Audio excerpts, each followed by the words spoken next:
Scene: surrender. In a long, twisted tunnel underground, a few hundred rebels make their way towards the light up ahead. They are mostly women, children, and the elderly. It's slow going. The tunnel is round and small, even for a child. Jake is there, and the kindly doctor crawls behind him, encouraging him alone. Climbers at the front of the pack reach the end of the tunnel and emerge into the large hangar. In a naturally occurring cave that has been retrofitted, morning light illuminates the large, low space. The journey underground has been slower and long. The Millennium Falcon, the notorious ship once piloted by Ben's father, Han Solo, is there, and a small squadron of rebel transports.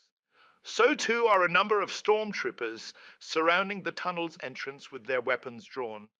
The emerging rebels have no choice but to hold their hands up in immediate surrender.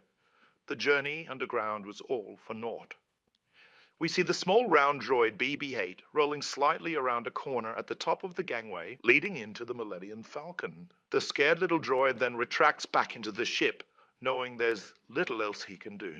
On the Highlands, before Queen Leia's castle, we see a few hundred Rebel Alliance soldiers marching out towards the Imperial forces, their hands in the air.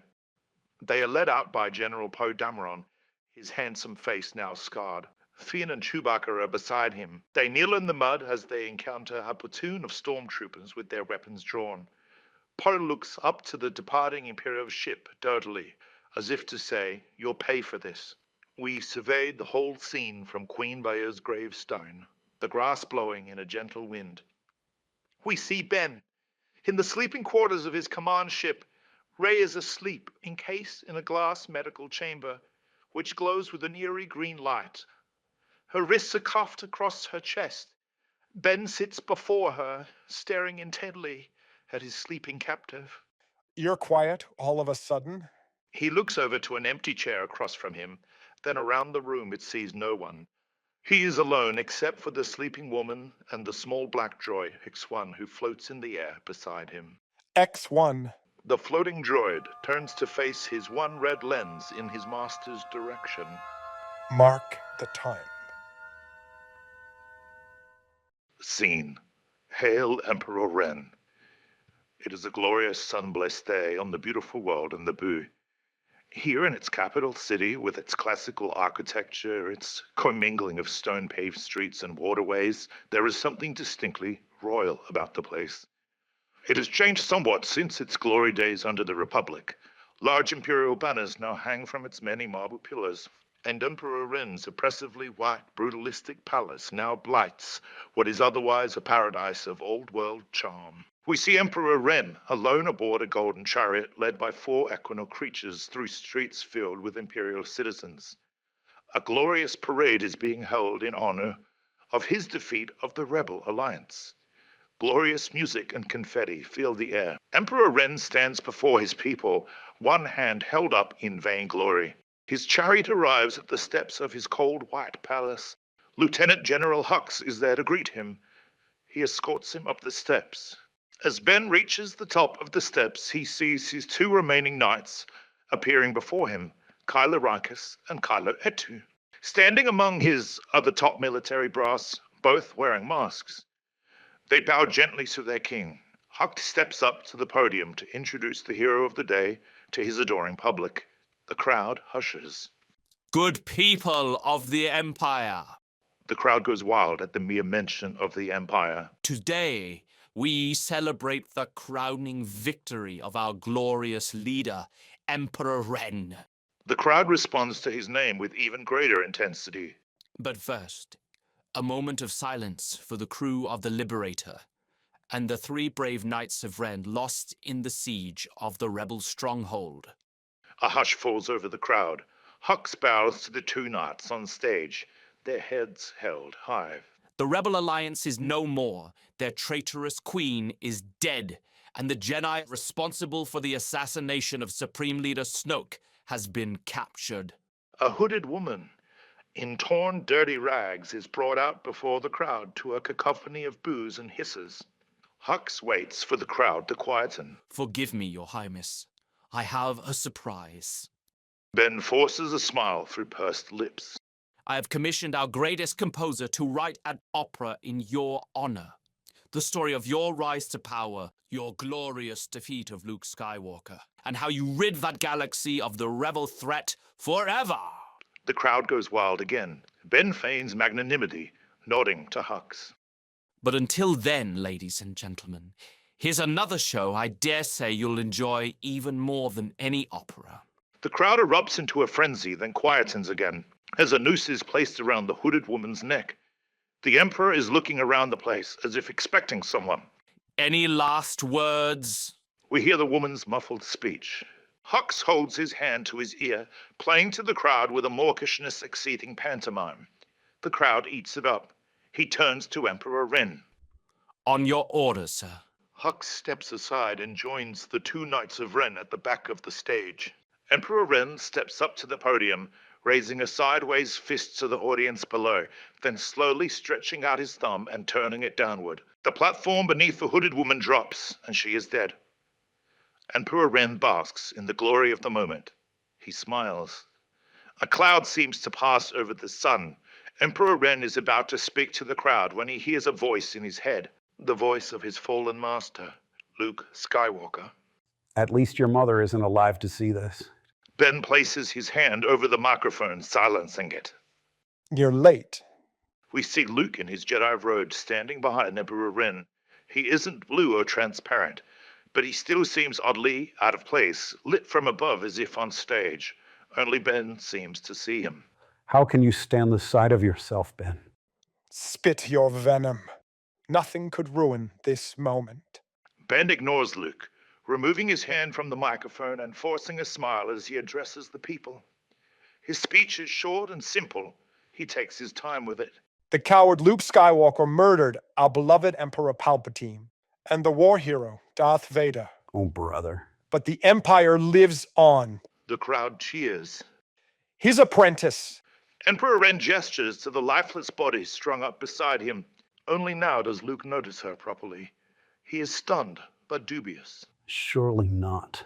Ben smiles wickedly. The Jedi terrorist Rey murdered our supreme leader Snoke, but the Empire lives on. The crowd cheers again. Someday my own time may come. The crowd objects. Long live the Emperor. But the Empire lives on. The crowd parrots these final three words with Ben, exploding into a frenzy of applause. Long live the Empire. We see the scene from a great distance as the adoring crowds erupt into a rapturous cheer, as Emperor Ren disappears into his castle alone and the enormous iron gates shut behind him.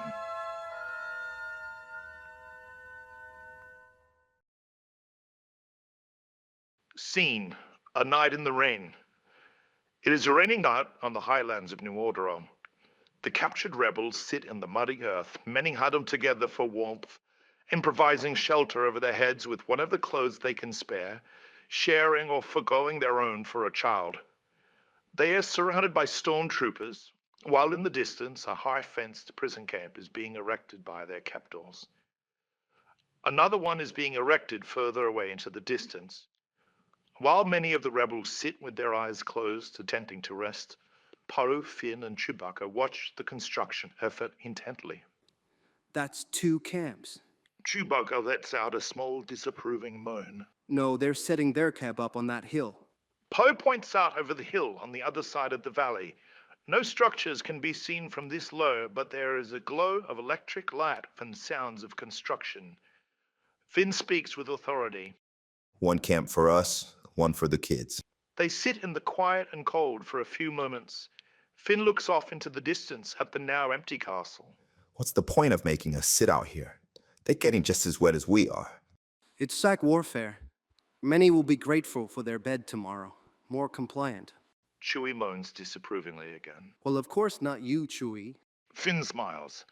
If he has found himself in a terrible situation, at least he is with good people. What are we gonna do?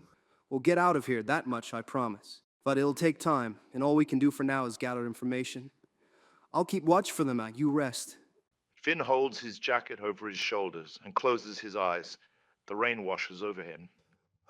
That was too rough on Rey. You think she's all right? Poe looks up to the sky, searching for a star. It's hard to tell with her.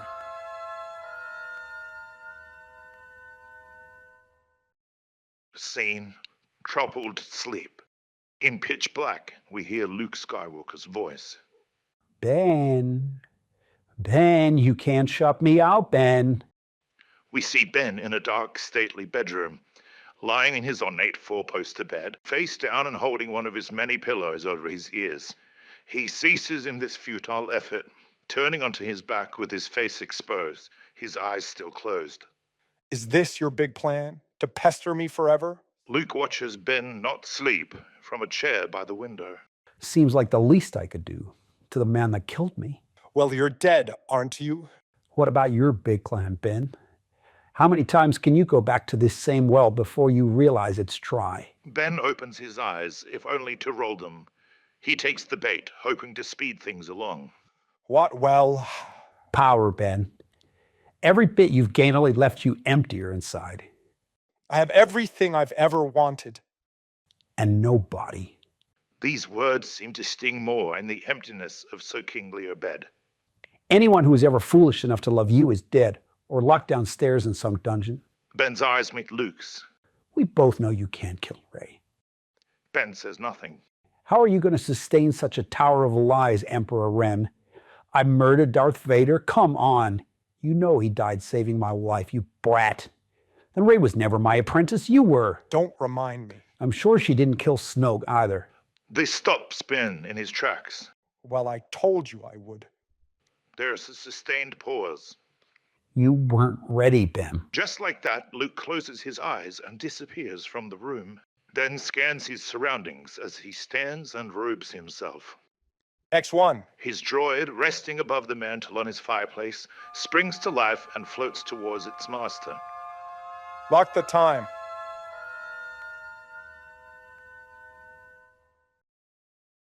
Scene, Camp Induction. It is a grey morning on the New Holderun Highlands. The captured rebels sit in the prison yard dirt. There are several large military tents behind them, and surrounding them, a tall wire fence topped by barbed wire. Armed stormtroopers encircle the sitting rebels as they are addressed by Colonel Sado, the prison camp's chief warden. They have not sent their best.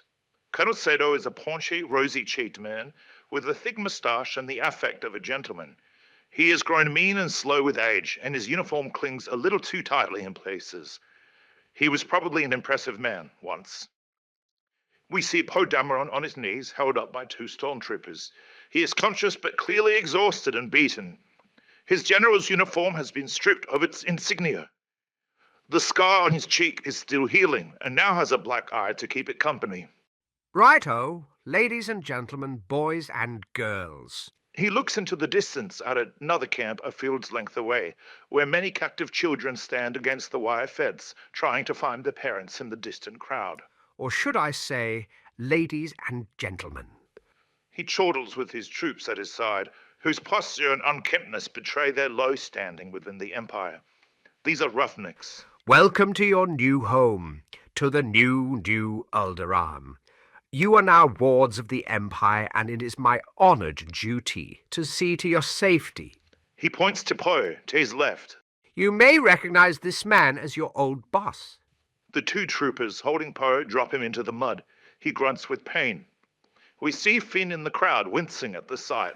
As you can see, he is now retired. I am Colonel Sado, your new boss. He smiles widely. We're all going to be here for a very long time. How good a time is for you to decide. For many of you, there will be rules and there will be work. For the rest, there will be consequences. Someone in the crowd calls out. We want to see our kids! Colonel Sado looks wide-eyed through the crowd for the one who has spoken out of turn.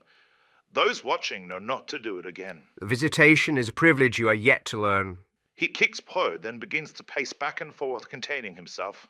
As wonderful a time as we could all have here, there will be those residents who wish to leave. I strongly advise against it. Firstly, as is our prerogative as victors, we have guns and you do not. Secondly, there are no ships on which to escape. Our supplies are to be dropped intermittently to prevent any such opportunity. He sighs somewhat, feeling for a moment as much a prisoner as anyone else here. Thirdly, The fence, we get it! The colonel has spotted the interloper this time. He points out a man in the crowd. This one. Two stormtroopers descend on the man and pull him away from the crowd, kicking and screaming. A third trooper clocks him in the jaw, quietening him as he is dragged out of sight. Your friend was observant enough to notice the fence around our new home. A keen eye, but I assure you it is only to keep unwelcome guests out. A stormtrooper hands Colonel Sato something silver, like a half circle of steel. He then bends down and lifts Poe's trousers from the hem, exposing his shin. The stormtrooper places another such device against Poe's ankle, and it encloses itself around him, igniting a small red light that blinks momentarily, then becomes solid. The gates, please, gentlemen. The colonel addresses one of his deputies, who takes a few steps away and gives a signal to two armed soldiers outside the camp's gates. The gates open. The troops surrounding the rebels raise their guns into aiming position, ready for any funny business. Every one of you will now receive one such anklet shortly. Your children, too. Needless to say, they trap your location. But also, should you ever stray too far from camp, you will notice a terrible beeping and flashing of light. If you do, I recommend you return to camp post-haste before it detonates. The prisoner's eyes fix on the anklet on Poe's leg. If you do not die, I assure you it will be the last long walk you ever take. Colonel Sato grabs the back of Poe's collar and lifts him onto his hands and knees. Mr. Dameron, would you care to demonstrate? The colonel extends his arm towards the open gate, as if to say, help yourself. Poe opens his eyes as much as he can and looks out at the free world beyond the gate. He then weakly shakes his head in the negative. Many rebels lower their heads, unable to see their hero reduced to this. Very well, you will now form an orderly line by the mess hall to receive your anklets and a spot of breakfast. Let's keep things civil, shall we? The crowd begins to disperse as the colonel and his men walk away from the group. Finn and Chewbacca come to Poe's side. Poe, are you okay? Through the pain, Poe musters an unexpected grin. Are you kidding? That was great. Chewbacca gives a confused whimper. Sir? That was practically a how-to on getting out of here. Finn shakes his head and laughs. We see the camp gates close behind Colonel Sato as he heads back towards the barracks uphill. Scene: the sandstorm. We see Ben's dream now, as if from his own point of view. There is a sandstorm in the desert. We see a young girl in the distance, brown-haired and dressed in rags. She looks directly at us. Her hand reaches out to us. She cries for help, but we cannot hear her voice. The dreamer approaches a few steps closer to her, and she suddenly recoils in fear, scrambles to her feet and runs away into the mist of sand until she is invisible to us. The dreamer runs ahead in pursuit of the girl. Another figure comes into view, an adult woman, her back to us. She wears a hood over her head and looks down. As the dreamer draws close to her, she turns towards us, lifts her head and peels back her hood. It's Rey, except she is grotesque, bald, covered in burns and scars. Her eyes are red. Her injuries resemble Darth Vader's after his defeat on Mustafar. She stares at us, hateful. We see a brief extreme close-up of a mouth full of yellow, rotten teeth. What little we can see of the face is grey, leathery, shriveled beyond belief. It is covered in dust and spiderwebs. It speaks. But the Empire lives on. Ben opens his eyes in his bed. He is younger, dressed in white bedclothes. Luke Skywalker stands over his bed, mad-eyed, his ignited green lightsaber held above his head with two hands. He swings the blade down into Ben's face. In the dungeon underneath his palace, Ben wakes in a fright. He lays on the floor, leaning up against the wall. He catches his breath, sweating. He looks around the room, unsure he is alone. Morning light pours in from the small window high on the wall. Rey sleeps peacefully in her glass chamber, young and beautiful. Scene: patience, my friends. Overlooking a large piazza in Naboo's capital city stands its historic Parliament building. Imperial banners hang from its stone pillars. There is an elevated statue in the center of the piazza depicting Emperor Ren's supposed defeat of Luke Skywalker on Crate. We see the Emperor to thee about to inflict his final blow on Luke, one that will surely cut him in half. We move into the Parliament. There is a large throne in the back center of the room, and around it a horseshoe formation of wooden stands for the now obsolete Parliament. Lieutenant General Hux sits in a smaller, plainer wooden throne placed in front of the one clearly intended for Emperor Ren. Two robed dignitaries kiss a ring on his finger and back out of the room. At the door leading to the room stands the royal announcer, an unnecessarily beautiful blonde woman in imperial military dress. Beside her are the masked knights Kylo Rikus and Kylo Etu. The two dignitaries leave the room and make a wide berth around the knights as they pass by. Lieutenant General, Kylos Etu and Rikus. Thank you. Leave us, darling. The woman leaves the room, closing the large wooden door behind her. Hux rises from his diminished throne and crosses the room to meet his guests. Knights, you honor me. Kylo Etu removes his helmet. The man beneath the mask is broad-jawed and Roman-nosed, a grunt. He is weathered by battle, not much to look at, but clearly no one to trifle with either. We were supposed to have an audience with Ren. Yes, well, our emperor has not left his palace for several days. I perform the royal duties in his absence. It seems unlikely we will speak to him again until he has some suicide mission to brief us on. Kylo Rikus nods his head in agreement, but seems satisfied to let Kylo Etu do the talking. Now, the tragic loss of your brethren Your was... propaganda is not for the likes of us. Kylo Etu raises his hand into a claw and force chokes Hux. The still silent Kylo Rikus places a hand on his shoulder, urging him to stop, and he does. Hux nods, clearing his throat and trying to summon his words again. That traitor is unfit to rule. He is mad. You know he talks to himself day and night. Not all that hear voices are mad. Hux smirks in Kylo Rikus' direction, careful that Etu doesn't see. We should kill him now, tonight. Kylo Rikus nods coolly, his arms crossed. Patience, my friends. Patience? That traitor sacrificed 3 of his most loyal knights to besiege New Alderaan.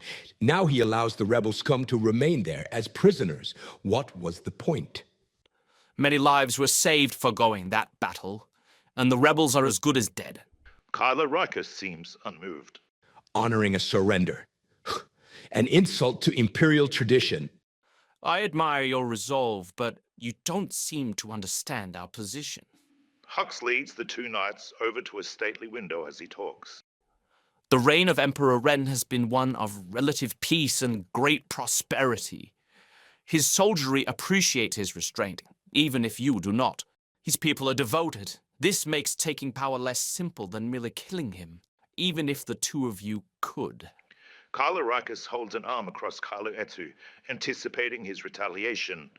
Suddenly, Kylo Rikus speaks, his voice distorted electronically by his helmet's comm system. What about the girl? The girl. Yes, well, his mercy towards her concerns me also.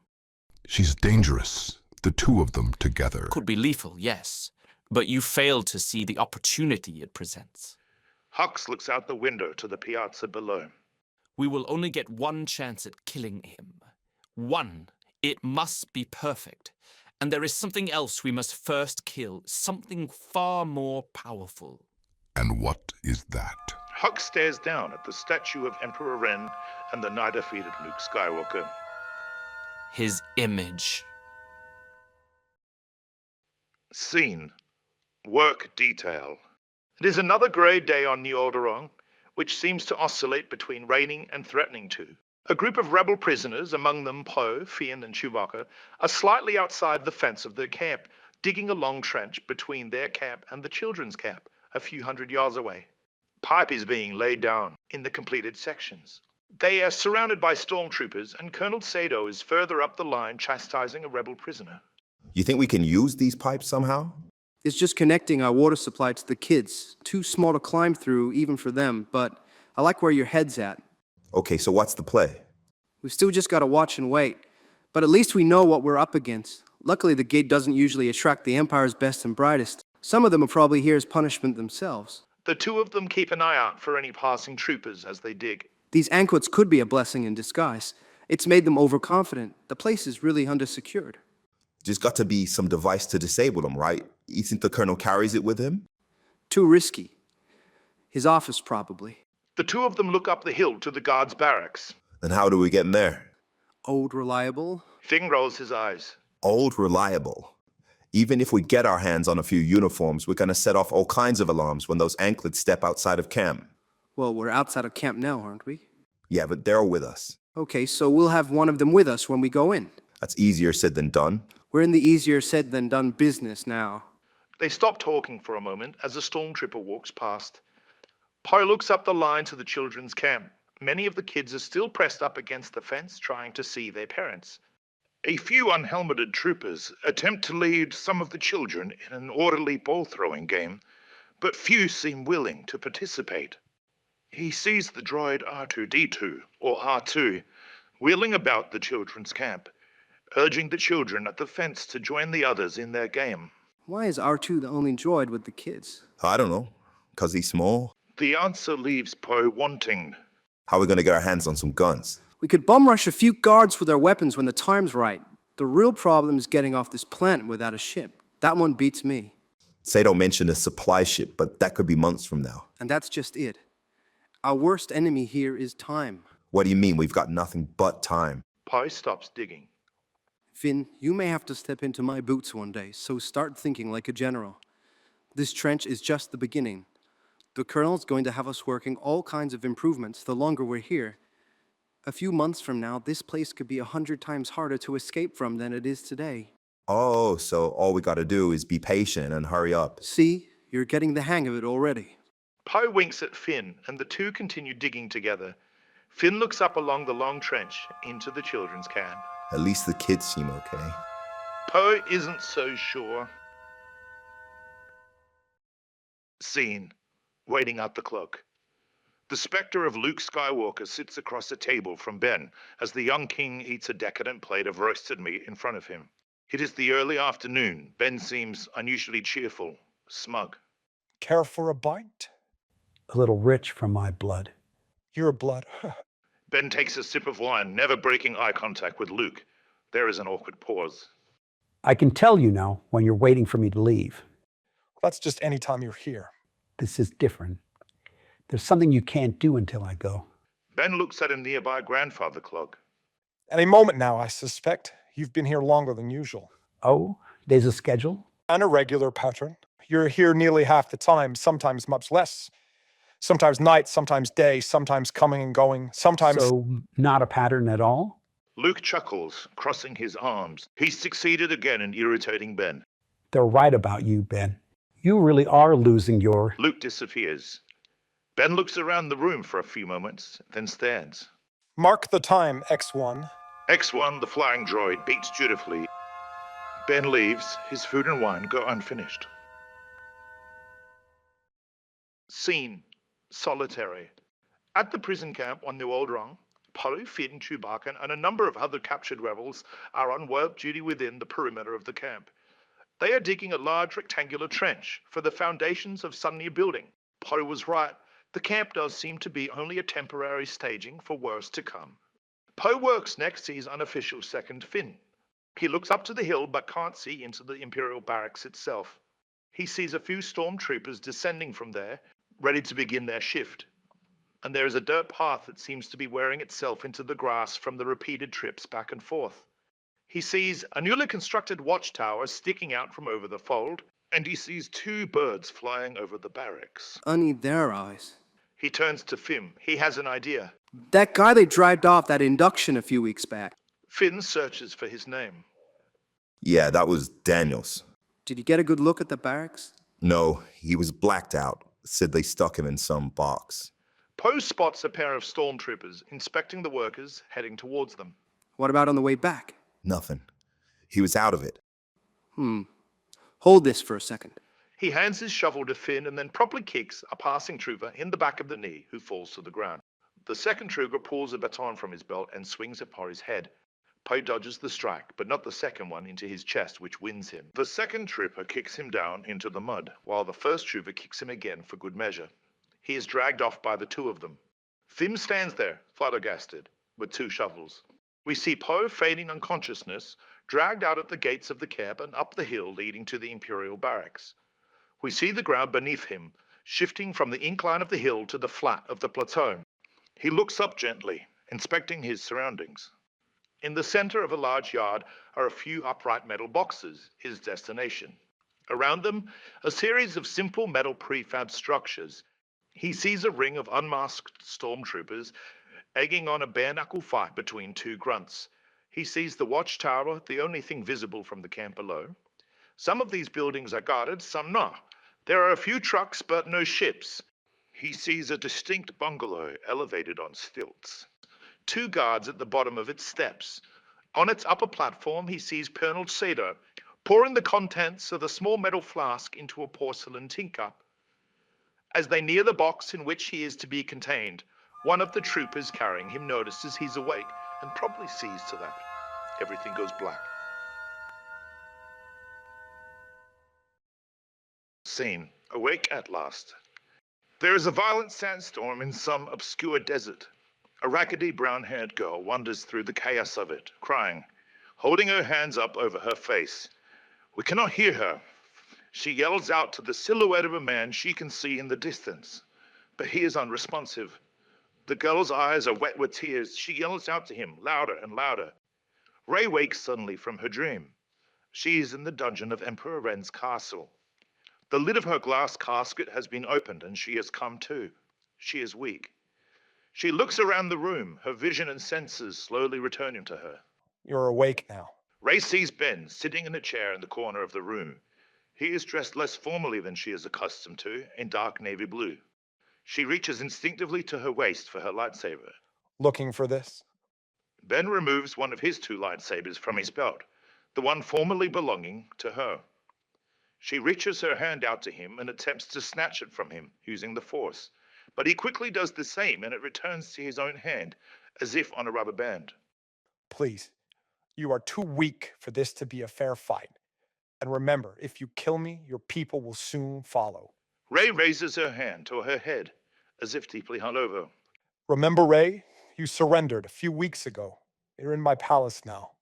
She nods her head faintly. She musters a single word. Water. Of course. Forgive me. He gestures to a glass water bottle at her feet. She sits up and drinks from it greedily.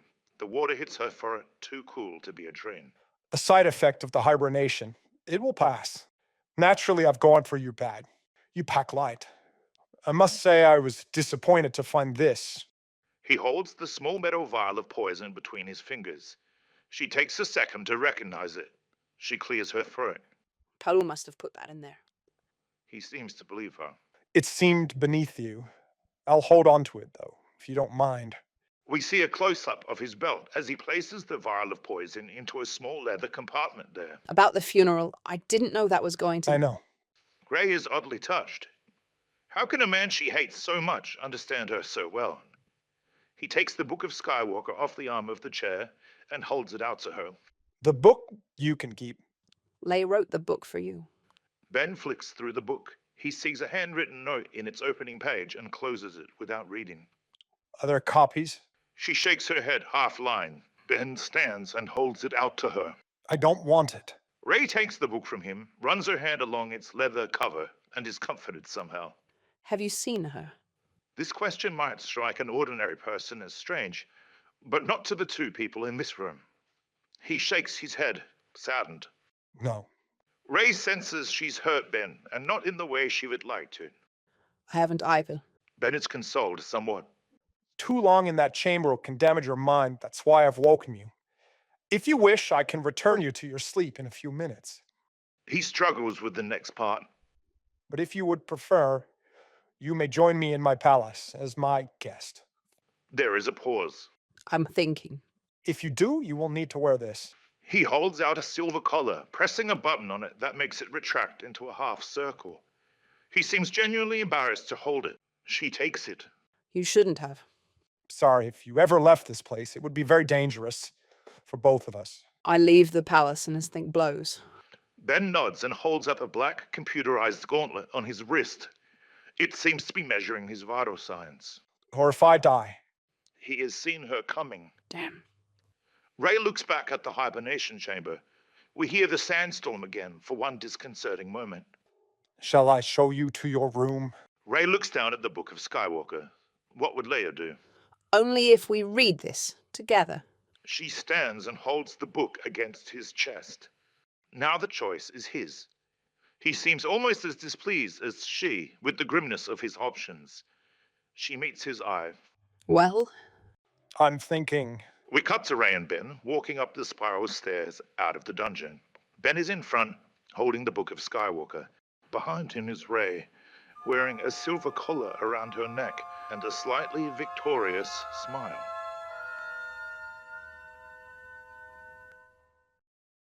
Scene: the garden. Ben and Ray emerge from the palace basement stairway into the ground floor lobby. In the center of the room is a small podium, upon which rests the charred remains of Darth Vader's helmet. The stairs continue upwards along the interior of the circular room's wall, like a lighthouse's stairs. Ben's droid X1 is there, suspended in the air. This is X1. Ray runs her hand along the top of X1's black dome. hello there. X1 emits a short digital purr.